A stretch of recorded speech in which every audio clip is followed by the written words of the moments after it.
Sorry, can you repeat And again? so that's why I say I hate the name. It's so hard to communicate.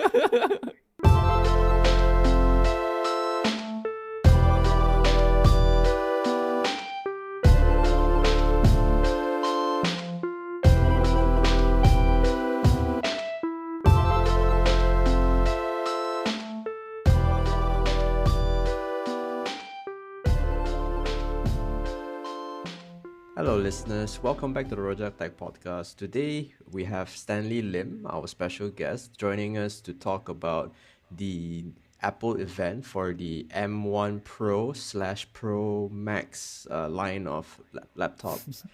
And there was released as of recording, released the same week as this episode. So yeah, welcome to the show, Stanley. Hey guys, thanks for having me. It's been a pleasure.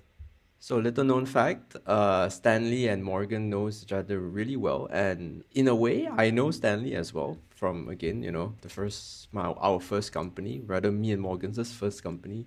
I guess the developer community in Malaysia is it's very small and like quite tight knit. Everybody knows everybody, right, Morgan? Yeah, bump to each other one way or another. I agree as well, especially the mobile scene. Yeah. Stanley's a fellow iOS developer, so one of my oldest friends. And yeah, do you want to tell a bit about yourself, Stanley? Yeah, sure. So, oh my god, I hate talking about myself. Okay, so I've met Morgan back in college, I think. Yeah, because during college time, teachers like to please introduce yourself in class as well. And then Morgan was the one who said like, oh, I play games, and he's just like 2 seats away from me. Then I go and approach him like, hey, so what games do you play? Yeah, so that kind of started everything. Oh no! The first conversation is, bro, what do you think about StarCraft 2? No. I think I said, what games do you play first? Then you said StarCraft. Then only I said, what do you think of StarCraft? I think. Anyways. But yeah, that's damn long ago. And it made me feel so old because that's like, I think 11 years ago. Yeah. The before times, the before COVID times. Back when I was still young and without a belly. Yeah, we all wish we don't have the belly right now. Wait, but the last I saw you, Stanley, you were quite fit. What is it? Is it a COVID belly? I think I just happened to have a belly since like 3 years ago. It just kind of snowballed from there. But the weird thing with Stanley is that it's only the belly part. Other part are still very skinny. But he doesn't drink beer at all, so it's not a beer belly. So not sure what is it. Huh. So between you and Stanley, both of you specifically bonded over StarCraft 2 back in uni, is it? Yeah, Yep. kind of. Because I heard the previous episode as well. So Jason, like you, right? The games I play with Morgan, right, never clashes as well. Literally never. Yeah. Different taste, right? Yeah. Yeah, I remember this Sorry. topic was brought up on the previous episode. And yeah, I hear that, I literally bear the same sentiment. Like we play different kinds of games, and yeah, and the worst thing never clashes. Literally never. Oh god, yeah, because you play Final Fantasy 14 and that's an MMORPG, and MMORPG typically have a lot of grinding, right? So that's totally not Morgan's.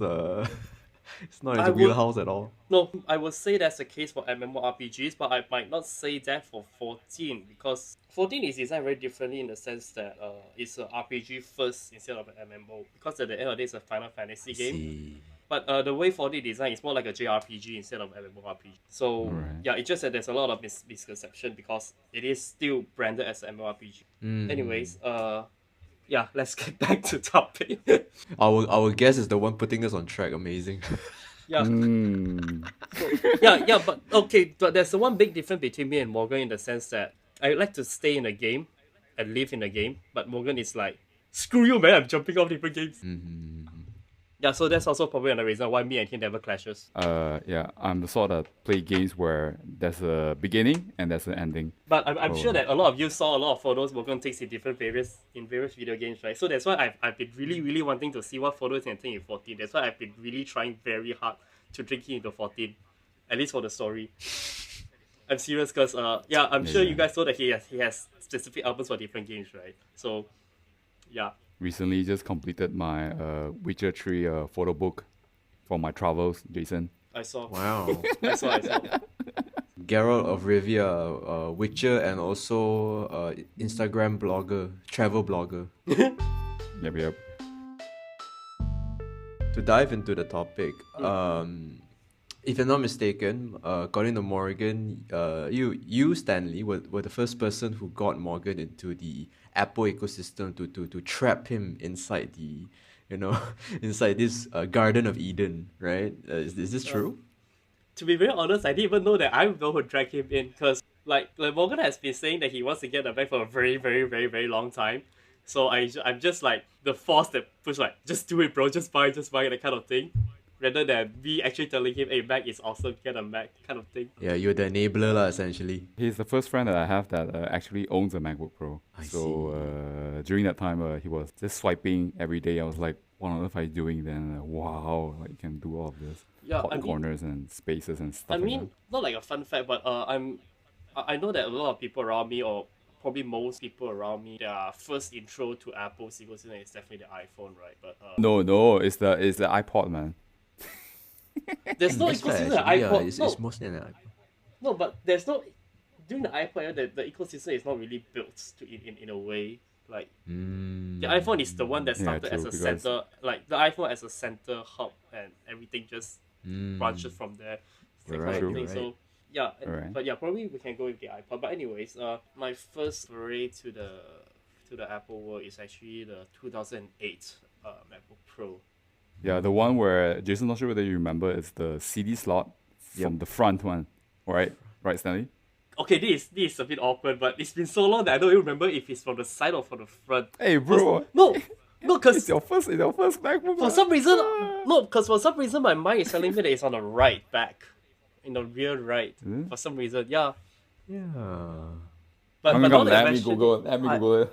Bloody, it's in the front. Why I remember better than you? oh shit. Is it the polycarbonate model? Is it the plastic model? No, the polycarbonate they reserved it for the MacBook, and the MacBook Pros have been aluminium from what I remember. I see. Yes. Okay, that's fair. Yeah, Stanley, is the one is in front. The one that you have to press a button to open the what do you call that? The latch. To be honest, I don't remember. It feels Wow. more like this, but this feels newer. But yeah, probably. Yep.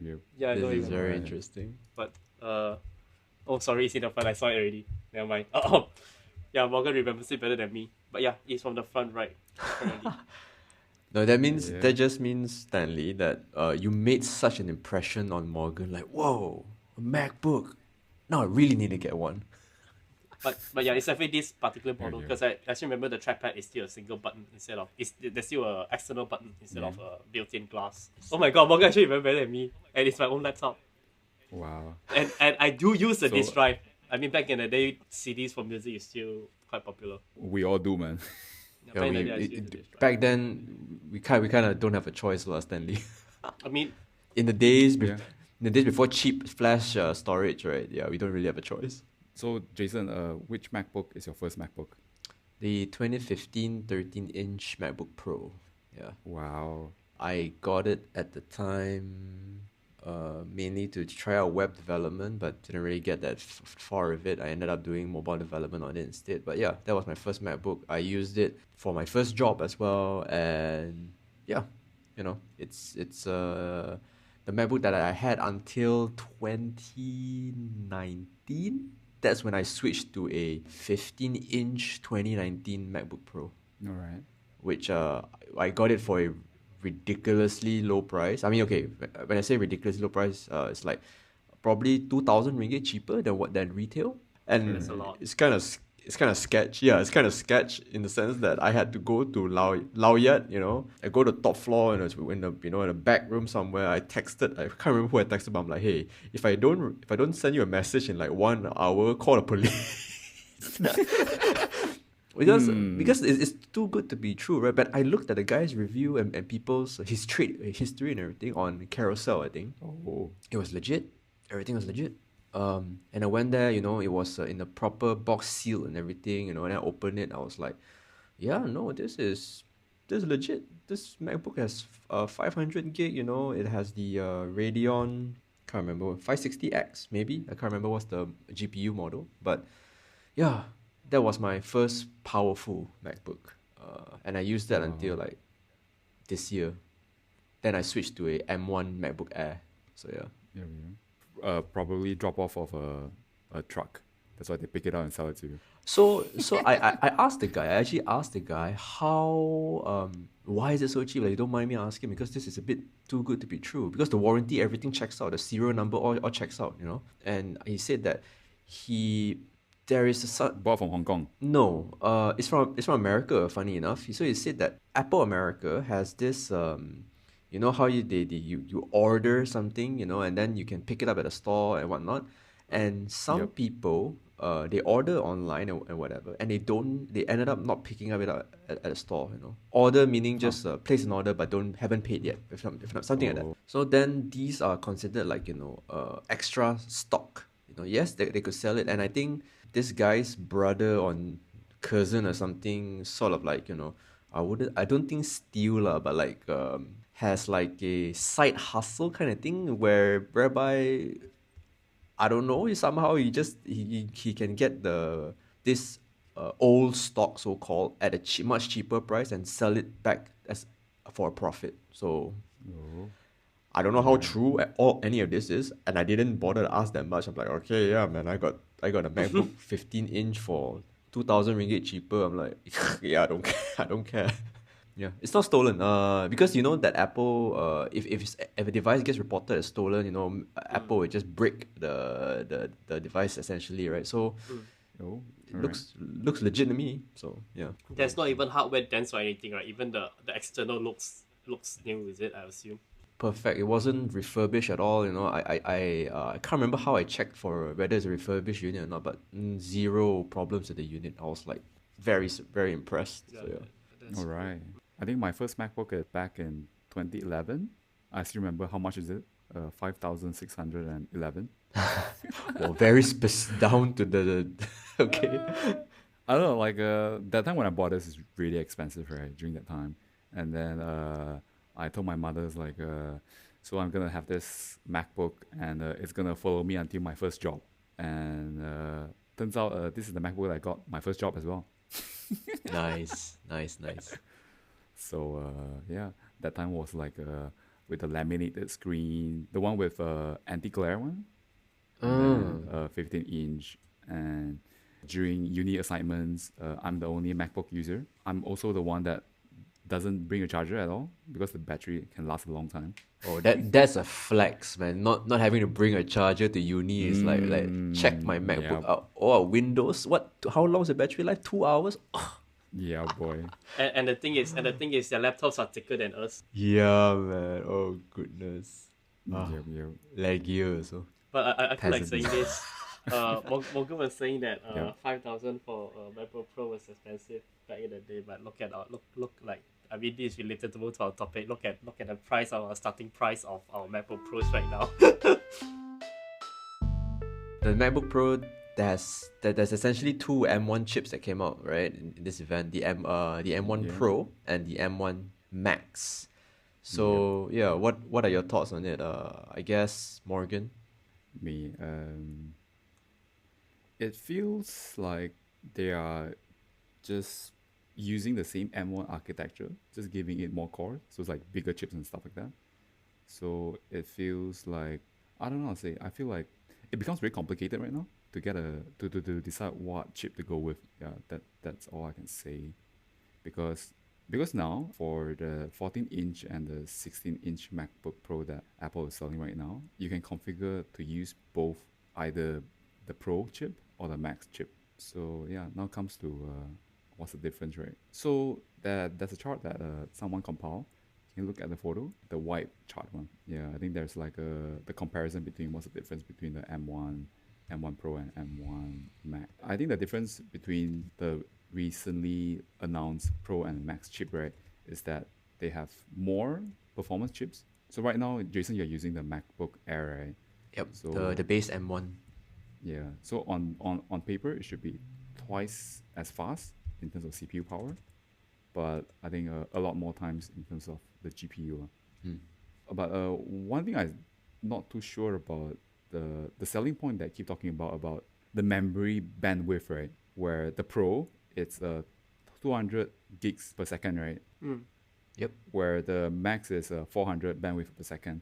So that's actually, it doesn't mean anything, but how to say, that's actually the GPU power, right? Like how fast the GPU can talk with the CPU, right? Do you guys have any idea what is it? No, the memory bank is more for the RAM part, but it's more for the RAM kind of read write instead of the specific GPU or CPU horsepower. Because they are switching to DDR5, right, for the Pro and Max. Yeah, low power DDR5. But so from my understanding, this the memory bandwidth, right? What at least real world usage, right? Because we can talk about 200 or 400, but in the real world, nobody really cares whether it's 200 or 400. The real world is what's the difference. So if based on the same chart that you shared, Morgan, well, the listeners can't see the chart, but we can verbally explain it to them. The M1's memory bandwidth was only 68 gigabytes per second, which is quite a lot, but the M1 Pro is 200 gigabytes per second, which is triple or more than triple the bandwidth. So what this means is that the M1 Pros and Max are able to stream. You're able to connect to 3 external displays, right? Even if it's 4K 60 hertz. So back then, the M1 and my M1 at the moment can only officially connect to one monitor at a time, because it just doesn't have the bandwidth to support extra monitors, especially at a higher fidelity. So I think that's one of the real world applications of having a higher memory bandwidth in terms of the new M1 chips, the M1 Pro and M1 Max. No, because this is still fresh out of the oven. There's no much benchmark to really showcase about true benefits of it. But the interesting part of the chart is that the M1 Max, it's almost same power as the specs of PS5, where they are having about 400 gigabytes per second bandwidth with the memory.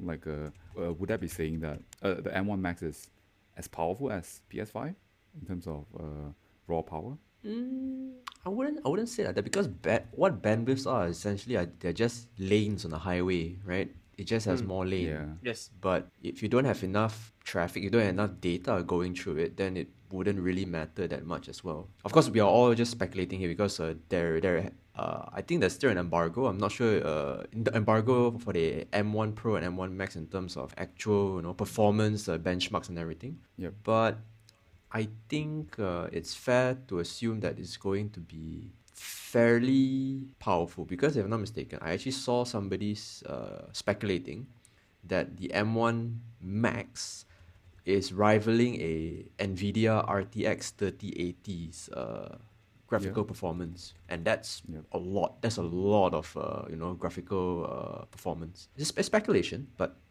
maybe. Because how this M1 architecture diff off the tangent of how we normally think about CPU and GPUs, right? Is that now it's all integrated together. So they're sharing the same RAM, right? So that's why we can't compare it apple by apple. Would you say that? Because the architecture is very different. They're all SoCs, yeah. Yeah, so there are several ways to look into this. So one point of view, right, you can think of it as you're comparing a dedicated environment, aka a dedicated GPU and a CPU versus a SoC. So the thing is, whether or not, right, the M1 Max actually outperforms or it doesn't outperform the PS5 or even the 3080, it's still a very crazy merit that the M1 Max is being talked alongside with these two. Because the thing is, both of these, right, are a dedicated environment, or more like a dedicated hardware than a SoC. Plus, they are supposed to operate in a desktop environment. I mean, PS5 is a desktop, one way or another. So I would say that the interesting is, it doesn't really matter whether or not the M1 Max actually overpowers or is actually weaker than the 3080, 6800 XT, or even the PS5. Okay. Yeah, these are actually dedicated machines on a desktop. Yeah, I think it's just crazy in general that people are talking these kind of things alongside with each other. Comparing with a laptop computer, right? Not even a laptop computer, straight up being compared to a dedicated gaming system, cutting edge next gen gaming system. Yeah, that's a very interesting perspective, Stanley, because back then we wouldn't even we only compare like expensive desktop computers. Well, okay, the M1 Pros and Max are pretty expensive, but it's more than just gaming, right? It's everything, coding, video editing, everything. Yeah. So it's kind of crazy that it's being compared to like a PS5. But yeah. A fun fact is, some people probably doesn't know that actually the PS5 and the Xbox Series X is not really using the next gen hardwares. They're actually based on the previous gen of Zen 2 instead of Zen 3, and It's a bit unfortunate, but actually our current gen of gaming hardware, right, is also not that top of a notch, or how do I say this? It's also not as future proof as a lot of gamers were actually hoping for.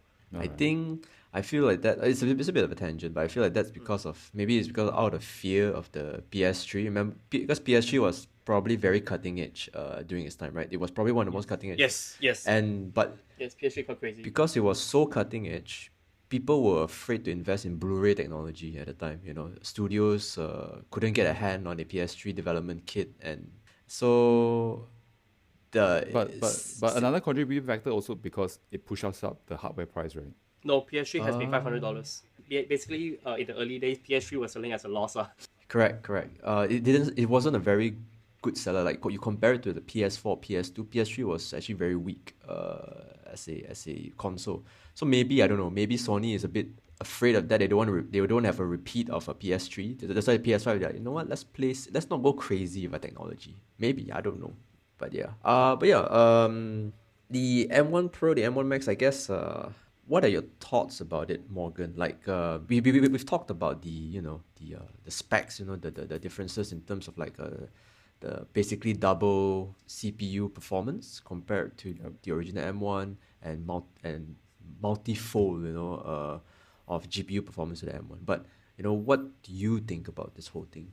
I would say for people like going for the mid tier range, right? We would just think about we just get the M1 Pro and just be done with it, right? Because the M1 Max is like without seeing the price, you assume that the price is just ridiculously high. But the thing with Apple pricing for this year is that the Max and the Pro chip, the difference is not much. The difference is like 800 ringgit only. So that really puzzles me in terms of deciding which one to go for. Hmm. So the difference between the 800, right? It's so for both the Max and the Pro chip, they will have the same 10 core performance CPU, but the difference is between the GPU where it's a 16 core versus 24. So although it's like an additional 8 cores more, but the difference is 800. Like, is that price justifiable? Just now when I bring up the memory speed, right, the bandwidth, right, do people really need to get the Pro chip? Why not just go with the Max chip? I think that's one thing that puzzles me right now. That's a fair point, but I think we also need to discuss on who is this MacBook for, right? In the MacBook Pro rather for, Yeah. right? Because I think maybe the both of you would agree this is probably the most pro MacBook in a long time. It's probably since the 2015 model, because 2016 is when USB-C was introduced. They took away the HDMI port. They took away SD card readers and stuff like that, right? And people were Yeah. pissed at Apple for this decision, right? Yeah. But I was very shocked when not super shocked because the leaks were all around the net already. But when I actually saw that they reintroduced SD card slot, HDMI port, HDMI 2.1 if I'm not mistaken. No, it's a 2.0. 2.0? 2.0, Yes, it's okay. 2.0. Yeah. Yeah. They reintroduced MagSafe 3, detachable MagSafe 3 some more, so, and they took away the touch bar, full height function keys and all of that. It's like Apple did what Apple have not done since the Jobs era, which is Yep. they actually listen to their original, their hardcore fan base, which is the pros. So I really think that this lineup, yeah. And also in the first time in forever, they actually increased the thickness, right? Yeah, which is, I always criticized Apple back then for like shaving 1 millimeter every year. I'm like, what's the point? I don't mind it being a bit hefty if it means better thermal performance, because I had the 2019 15-inch, right? And that thing is a nuclear power plant. It's super hot. I feel like I have every time I use it on my lap, I feel like I have Chernobyl on my lap. So Yeah, you can make toast. yeah, I can make toast. English breakfast. but yeah. So when I saw the 14 Pro and I saw the 16 Pro, the new 14 Pro, 16 Pro, I was like, this is amazing. Because of course people haven't done a tear down of the laptop yet, but I'm pretty sure the thermal management is going to be much better than the 2019 15-inch that I had. All right. So to paddle back to the whole your point of like, oh, is it worth it to is the M1 Pro or the M1 Max which one is more worth the money, you know. And I think Yeah. we have to take in mind that we are dealing with professionals. You know, this laptop is targeted to professionals, and yeah, I feel that a lot of people would go Max for the top of the line chip. But I don't know what do you think about this, Stanley? Yeah. Would you go for the Pro or you will go for the Max? To be very honest with you guys, right, it's very unfortunate that I actually still don't have a strict answer at the moment. But let me backpedal a bit to the pricing strategy first. I don't think this is new to the MacBook Pro. I feel that this is what Apple have been doing for a very long time in their pricing strategy. So like Apple has always been very good at making you feel that, hey, I just need to pay $100 extra for this. Like look at our stories for iPhones or iPads, right? I still remember Joshua. I'm sure you guys know Joshua. I still remember Joshua back in the day. Was it 10s or something? Like there was one night when when we go drinking, right? Joshua said that, hey, I'm just going to get the 256 GB of iPhone because it's from 64 to 256 for just $100. Yeah, like why not, right? Then yeah, me and Jeremy was like, that's what they want you to think, bro. So I felt that this has been a strategy Apple has been doing very, very long time. For example, right, if you look at the iPad Pro and if once you go to the 256 or 512, right, you'll feel that it's very close to a MacBook Air.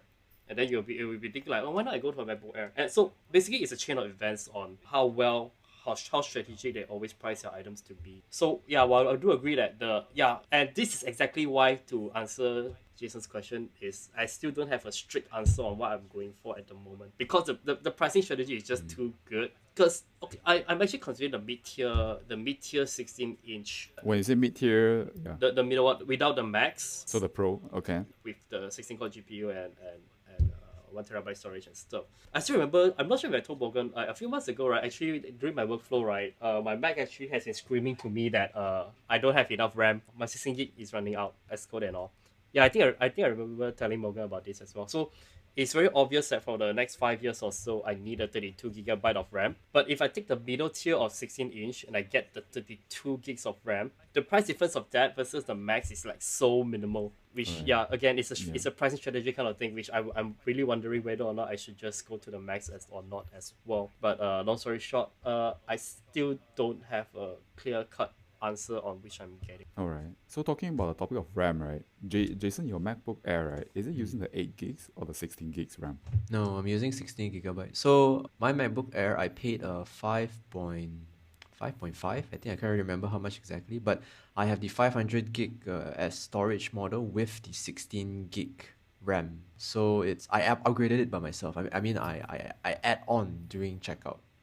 Because I was going to use it for development purposes. But so to give, I don't, because not many people owns an M1 because M1s are still pretty new. It's a risky technology and everything. Yep.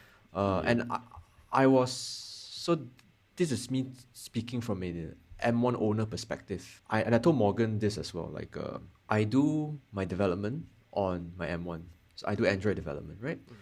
I have like probably 3 to 4 editors open at any time with a version control software like Source Tree or whatever.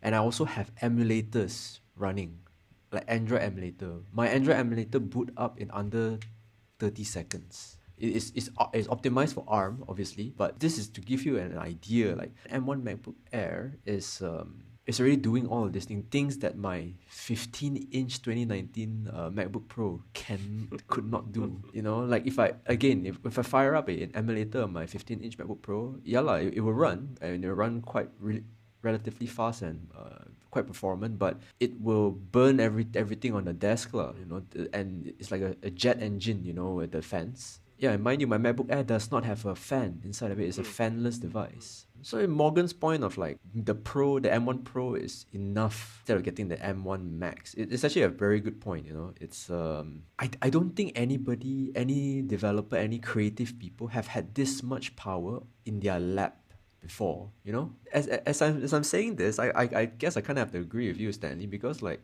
not just from a pricing point of view, from a performance point of view, it's like, we just don't know what it means, right? We just don't know what it means to have like double an M1 power. Is like, M1 Pro is double from an M1. So like, but M1 is already so crazy. Like, yes. Right now, I'm imagining double my MacBook Air, and I'm like, that's crazy. I mean, like, it's just crazy. To be honest, right, I am quite confident Okay, again, I'm just saying this from an educated perspective. No, I don't have hard statistics. I'm sure no one has it unless you're working at Apple right now. But I'm quite convinced the current MacBook Pro, right, is actually even more powerful than a cheese grater Mac Pro. So, so yeah, you really, I'm very confident. You know, like I'm pretty A, confident. a 16 core Xenon Yeah, cheese grater, right? Yeah, yeah, yeah. maybe not top max, maybe not max to the core. Maybe if it's max to the end, it might rival a bit. But if it like still again back to my previous topic about your rivaling a freaking desktop kind of environment versus a laptop. I mean, even if the M1 Pro is not enough to be faster or more powerful than the Mac Pro, right? I'm quite confident that the M1 Max is definitely more powerful or faster than the Mac Pro, which is again quite crazy to think about it in the first place. Yeah. Twice the performance, twice the price as well, right, Yeah. Jason? No, no, But that's the thing, it's not twice, it's not double the price. That's the more insane thing. But I don't know, yeah, man. But yeah, yeah, and if you look from that perspective, right, actually the MacBook Pro, even though it's 15,000 ringgit, it's still way cheaper than a freaking Mac Pro that's like I don't know 30K or 50K up potentially. Yeah, but Yep. Yep. but the main reason why like Jason said, I'm still not convinced I need a Max because okay, I'm sure that the Max is clocked higher or is way more efficient or faster than the Pro, even though it's 10 cores. But the main, at least based on the paper, the main point is double the GPU cores, which I'm a developer, not a designer, not a video editor. Even the video editor, I'm sure 16 core is more than enough for us. Or I don't even play games on my Mac. So that's really what's holding me back from like just throw the 15K out and just get the max. Yep. All right. That's why I still don't have a clear answer. So hopefully when the M1 MacBook Pros come to Malaysia, we can see a clearer picture. Like what Jason said, we still don't know a lot of things about this kind of stuff. So I don't know. Hopefully when they arrive Malaysia, we can see YouTubers giving out benchmark and stuff, so we can have a more concise idea on what does this number actually mean to us as a user kind of thing instead of benchmark. If Apple needs, Malaysian Apple representatives, hey man, give us a shout out, Apple. give Rojak Tech Podcast a shout out. Ah. But I think from chips, right? I don't know about you, Morgan, but really at this point, comparing M1 Pro and M1 Max is very, very difficult. I think a better comparison is 14 or 16 because there are aspects that is universal in terms of laptop size. The bigger laptop typically would have better thermal management, right? It's able to dissipate heat faster. It usually has a bigger wattage, meaning the chip have more headroom in terms of power delivery, etc., etc. Yep. And usually that means a better sustained load as well. That means playing games, but I guess nobody really play games on a MacBook. But yeah, so I think a 14 is very good for professionals on the move, right? And 16, as is more of a literal desktop replacement. You're not meant to move a lot with it. Yeah, I think that's the only real comparison we can really do with this new MacBook. Real world comparison is the size. All right. Yeah, I actually really agree with that because like a lot of people say that the new Macs are very expensive, right?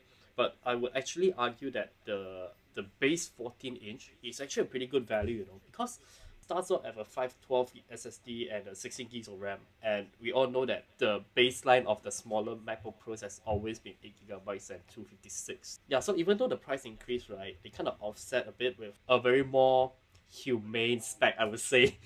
Yeah, like for example, we see phones. I'm not sure what's the starting size for the phone right now. Is it 64 or 128? I forgot. I think it's 64. 64. It's Apple, bro. Yeah, If- if- 64 and 256 and then 512. Yeah. Even the Max, even the Pros. Yep. Okay, yeah. So like if you look at the iPhone set, right, 64 is come on, bro. It's 2021. It's really not usable because the phone is supposed to last you a while, right? Especially iPhones with their OS support. So yeah, so I would say that although there's a price bump for the 14-inch, but at least the specs is quite humane that you can actually take this 8799 and check out and can use it no problem, instead of like an iPhone with a Alright. base spec. So yeah, I do agree with Jason that I actually think this 14 is actually quite cool. Even the base model fairly usable for like most or majority of people. All right. Jason, if I ask you this question today, Mm. where if you're deciding to get a MacBook Mm. today, knowing about your experience with MacBook Air, Mm. would you go with the Air or would you go with a MacBook Pro 14-inch? This is a very difficult question, Morgan. Because from what I feel is that you're already really happy with the MacBook Air, right? I am. So becomes like what else is there 14 to offer besides the 120 hertz refresh rate, besides the better camera, besides The ports, the ports, Morgan. yes, sorry, the ports and the like 2 additional CPU cores. Like what's in your mind if you're deciding to buy a MacBook today?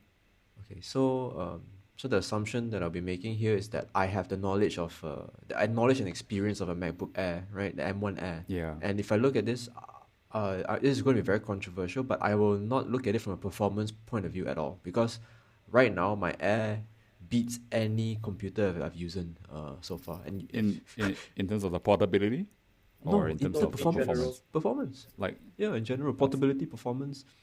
You I know, see. it's kind of mind blowing because we said this like 7 years ago. People would call you crazy, but my Air is really good right now. So you know, right? if I were even to consider the new M1 Pros or Max, right, it Yep. is purely on the ports, because I'm not gonna lie, having only 2 USB-C on my Air is painful. Ports is the charging cable, the MagSafe. It's the additional screen real estate, and that's basically it. Honestly, that would be my main motivation to get I see. a new M1 Pro or Max.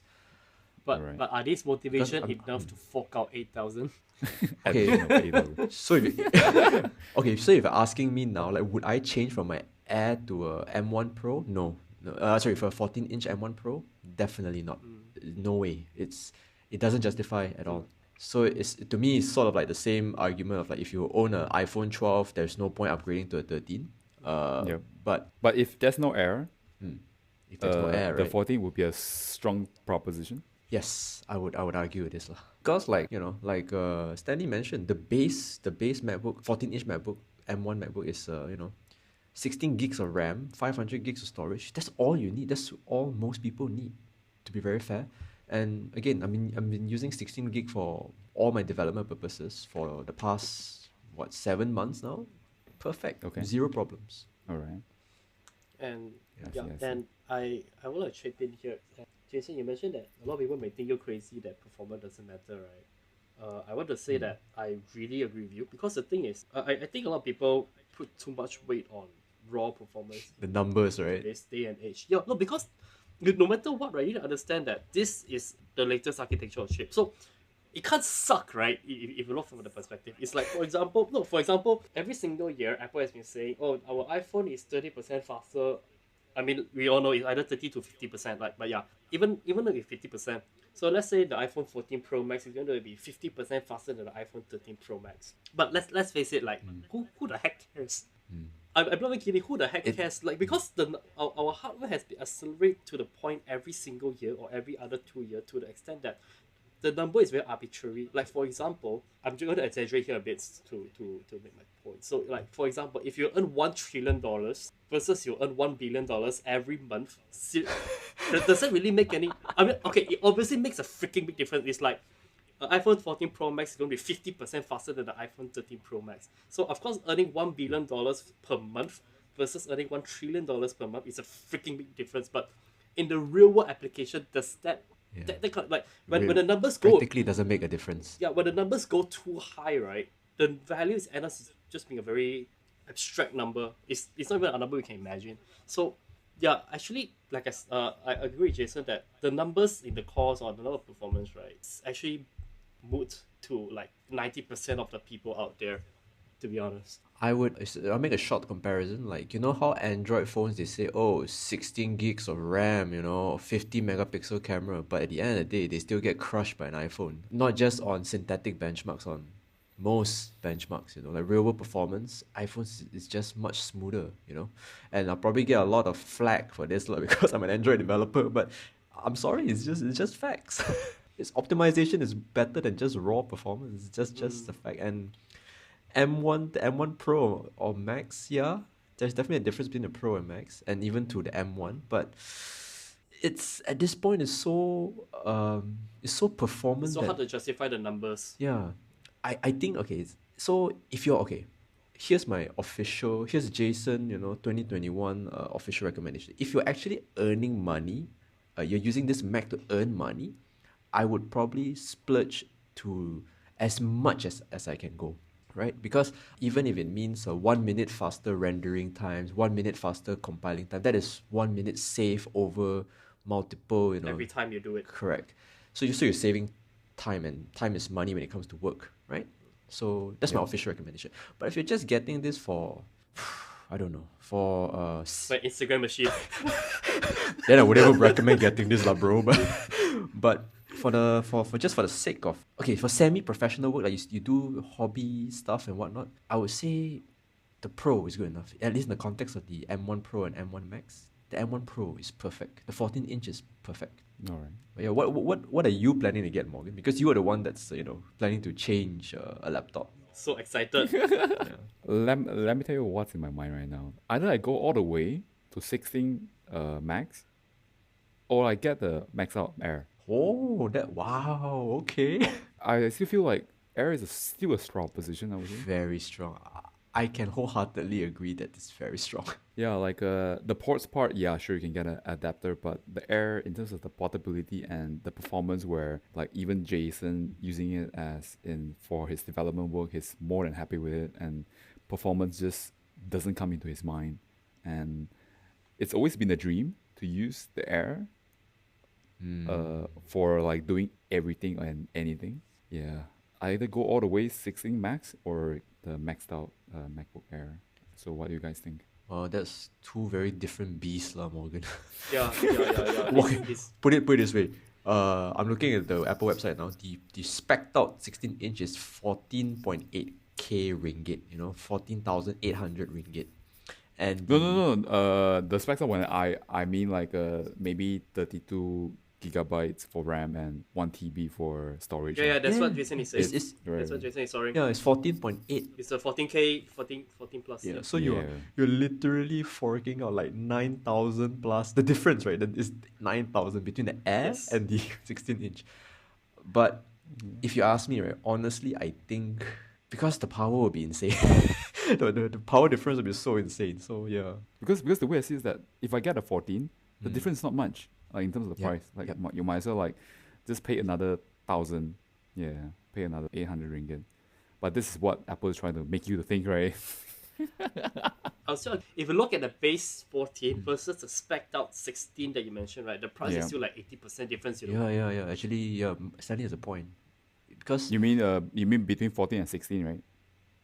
like the base, Yes. the base 14, which again, like I said, is already a pretty usable machine, Okay. and it's obviously way more powerful than the MacBook Air, from what we know.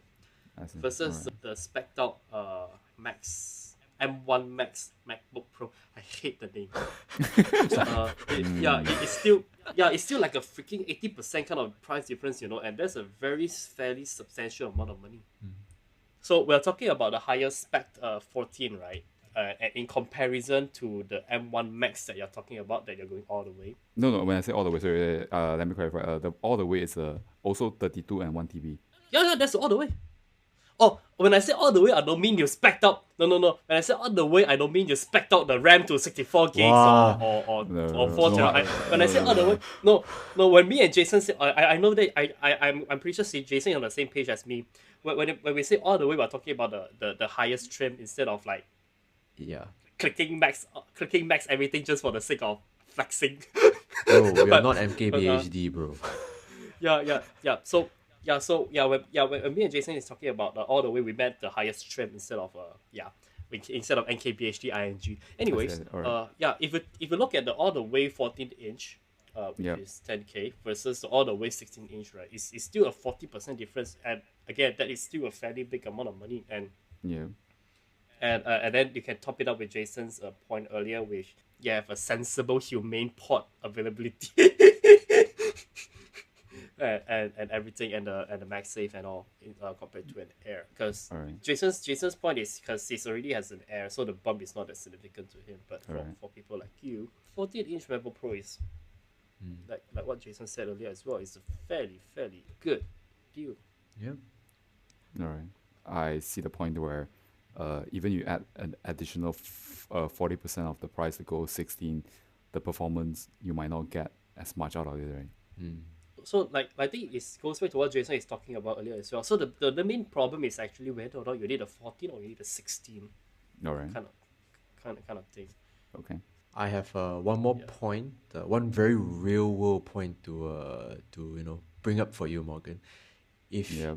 you are going to the Netherlands, right? In case, Yeah. oh, by the way, FYI, Morgan is moving to the Netherlands together with Adam. So I'm the only Malaysian Rojak Tech podcast host now.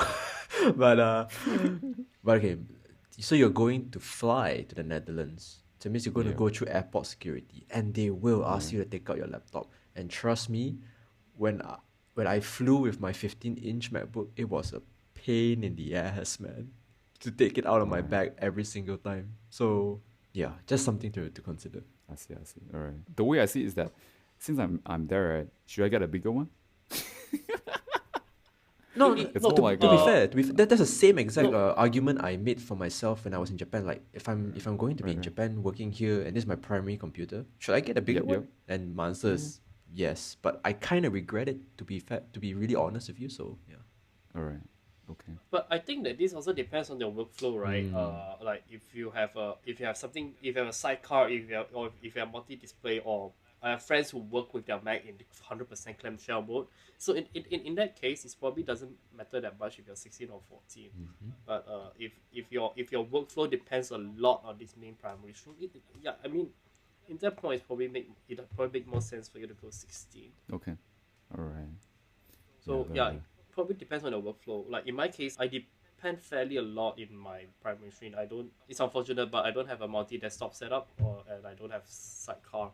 So I depend a lot on my main screen. So in that regard, which is why I'm looking at the 16-inch more than the 14.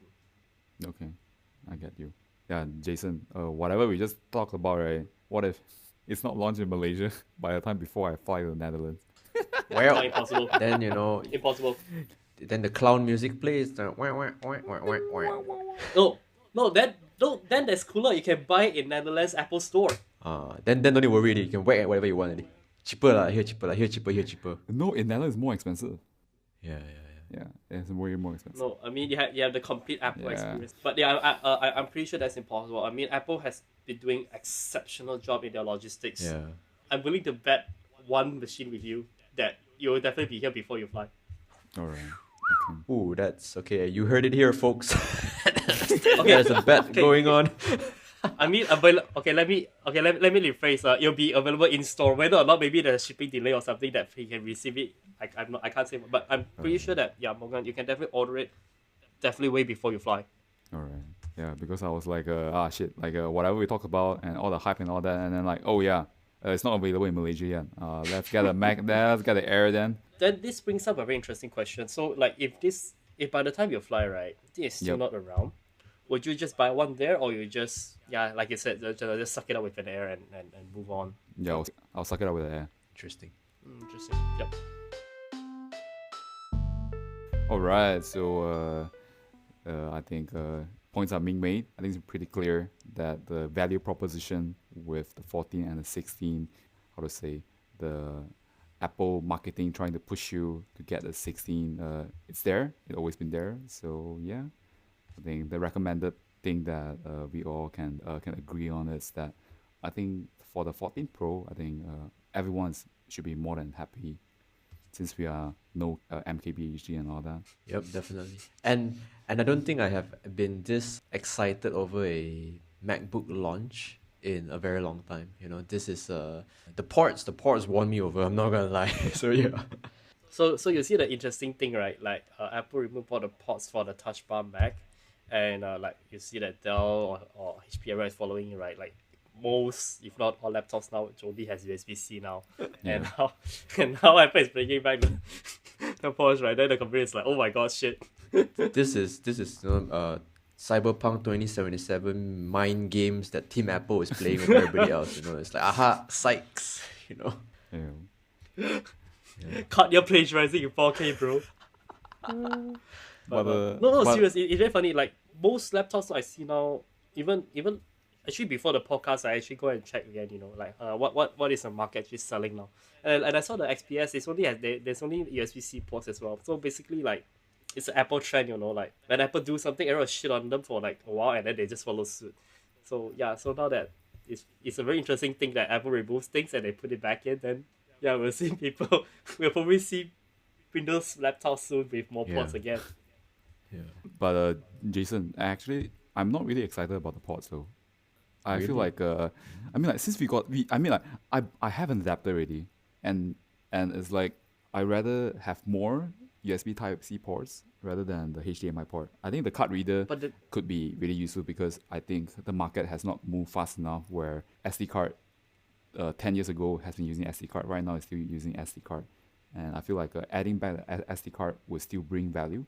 But for the HDMI part, I don't know, man. Actually, HD. No, but there's MagSafe, bro.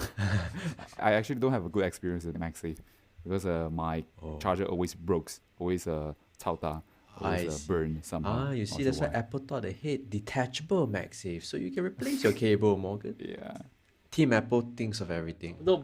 And now it's braided some more. No, but the thing is, don't all Apple cables fray the same way because they remove the PVC and stuff. So isn't this a general Apple thing instead of a MagSafe thing? Yeah, but now but now they have this braided MagSafe. Yeah, it's braided. So, yes, I saw it in the when they unveiled it. I'm like, oh my god, it's braided. Jason, I'm actually more excited about no more touch bar. Honestly, yeah. Okay, so touch bar is a very divisive thing. We can have an entire episode about it. But I concur. I concur. We're excited for different parts of the Mac. I mean, it's something new. It's something new. Something old but new. So yeah. All right. I think that kind of wraps it up. So Stanley, do you have any closing thoughts before we? Do you have any shout outs? Do you want to plug your social media? I heard from Morgan that you do Twitch streaming as well, right? Would you like? Oh no, my streaming I do stream here and there, but it's more like when I go into fights and I just keep a record to see what I do wrong and stuff than actual streaming. I see. But it's a public streaming, right? No, I'm pretty sure it was private. I see. Yeah, but the shout out that I really wanted to give is thanks for having me first, because it's not because of formality, but because I've been listening here and there, and Morgan has been telling me that, hey bro, I want you up, so get ready, man. So I really appreciate the enthusiasm, and thank you guys very much. All right, so like and subscribe Stanley's Twitch account, although it's private. Yeah, the links will be in the episode show notes. So yeah. All right, that pretty much concludes the episode for today. Like and subscribe us on social media. You can follow us at Twitter on Rojak Tech Pod. That is at Rojak, ROJAKTECHPOD. You can follow me and Morgan as well. I am Jason Low, DH on Twitter, and Morgan is Delacrix Morgan, which is at DELACRIXMORGAN. And yeah. Look forward for the next episode and take care, everybody. Stay safe.